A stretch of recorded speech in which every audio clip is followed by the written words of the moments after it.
The birthdays of the Bab and Baha'u'llah are holy days set in the lunar year whose Gregorian equivalent dates vary yearly in one-day intervals between them in mid-October and mid-November.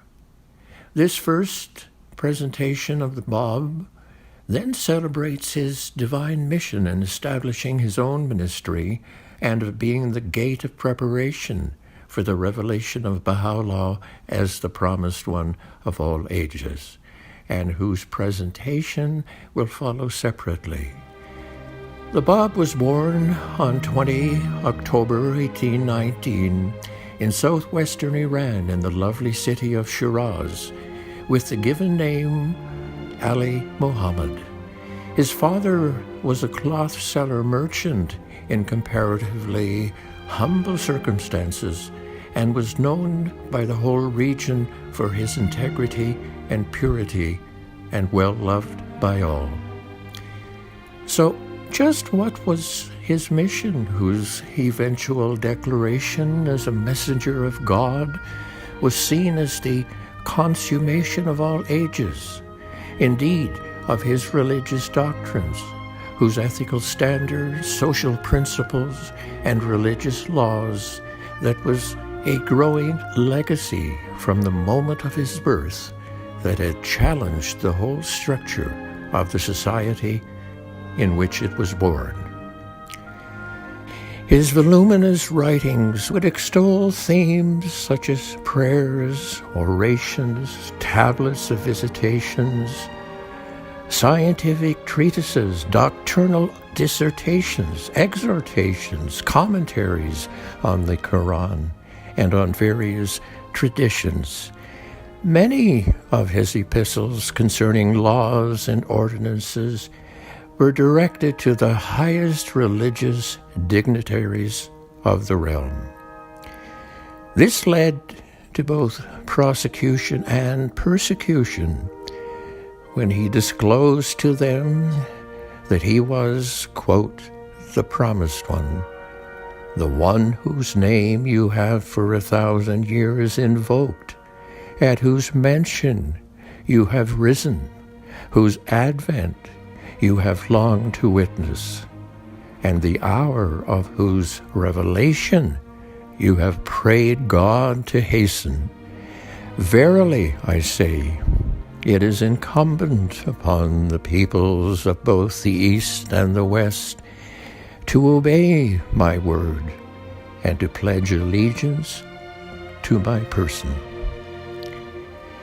In some, this had fallen on deaf ears, leading to martyrdom, in which had established the greater covenant into which, as affirmed in his writings, God had, from time immemorial, through the prophets of the ages, had brought forth his newborn revelation. What followed was his lesser covenant, which he felt bound to make with the entire body of his followers concerning the one to follow him, whose advent he characterized as the fruit and ultimate purpose of his dispensation.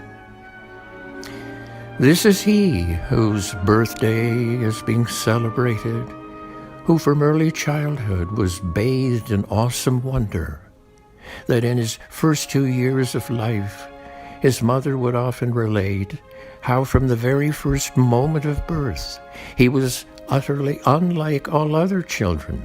He was perfectly serene all the time, wholly lacking any sign of displeasure. Often she would become taken over with anxiety. Indeed, whoever encountered him, whether friend or stranger, was struck with wonder at the extraordinary character of the child. Being only a few years of age, he would be seen lifting up his hands in the threshold of the one God, reciting beautiful prayers. Rising up in the midst of the night, he would stand to offer his prayers and be brought to tears. Always he was preoccupied with the celestial world.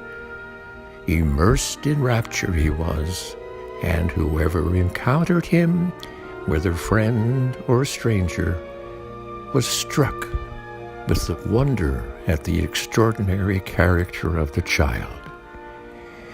When he was 4, he was brought to school, but he was disinclined to study, and amazed at everything he was witnessing, the schoolmaster brought the child back to his home, saying he was not fitted to instruct their child.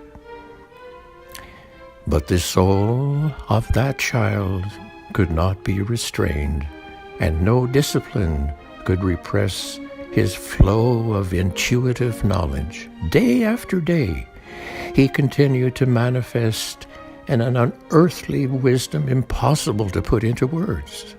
And as he grew, he could not open his lips without stirring their hearts to the very depths, opening before those who heard him unlimited horizons, varied, colored, and mysterious, revealing a blinding light that transported people into a state of ecstasy.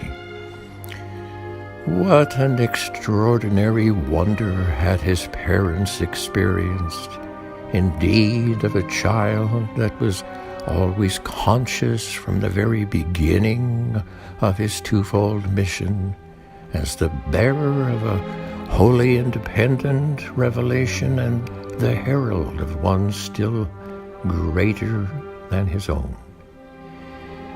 Abdu'l-Baha speaks of this wonder this way, in that the universal manifestations of God are aware of the truths underlying the mysteries of all created things, that their knowledge is divine and not acquired, that they are one in essence and are at the same time with many different mirrors in reflecting their own distinct individuality, and are undoubtedly aware of the secret of existence, and that from the Bab's childhood were the signs of greatness, clearly manifested in him to be conscious of his own station.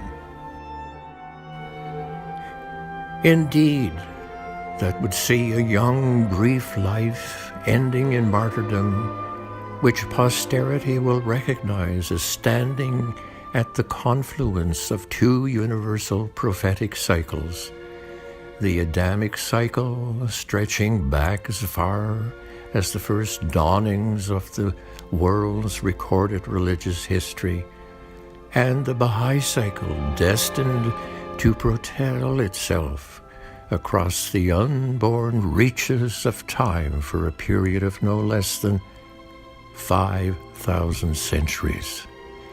Behold, Baha'u'llah himself years later testified that so brief an interval should have separated this most mighty and wondrous revelation from mine is a secret that no man can unravel, and a mystery such as no mind can fathom. Its duration had been foreordained. Is it any wonder to conclude that the Bab's parents were struck both in awesome mystery and boundless love of their son? And this is he whose birthday we celebrate.